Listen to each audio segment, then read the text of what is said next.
انس بن مالک رضی اللہ تعالی عنہ فرمائی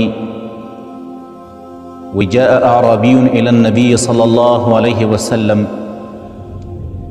یا بانڈوال رالی دا رسول اللہ صلی اللہ علیہ وسلم فقال یا رسول اللہ ویا رسول اللہ علمنی خیرا ما تخیر وخایا خیر را توخایا خیر فأخذ رسول الله صلى الله عليه وسلم بيده رسول الله صلی اللہ علیہ وسلم دا بانڈوال دا لاس نونیو او فقال رسول الله صلی اللہ علیہ وسلم ورتویل قل وایا سبحان الله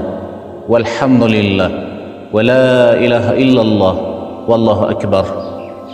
اذا څلور کلمات وایا سبحان الله والحمد لله ولا اله الا الله والله اکبر ومزه بانډوال روان شو دا کلمات واوریدل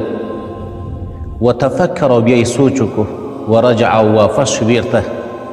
داسې مخکې لاړی لږ شان سوچ یې وکړو بیرته واپس رالی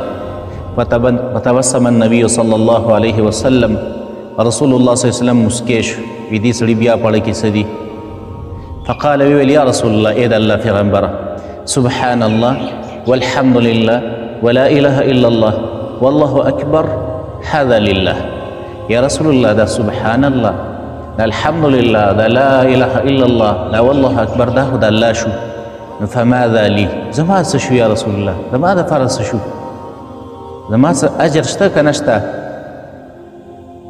فقال له رسول الله صلی الله علیه وسلم رسول الله صلی وسلم دی بانډوال ته وویل واذا قلت الحمد لله کله چې ته ووایې چې الحمد لله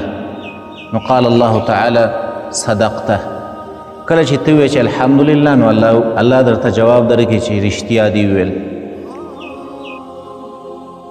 او اذا قلت لا اله الا الله کله چې ته دا ووایې چې لا اله الا الله نو قال الله تعالی صدقته بیا درته الله ووایي چې رښتیا دې وویل. او اذا قلت الله اکبر کله چې ته دا ووایې چې الله اکبر نو قال الله صدقته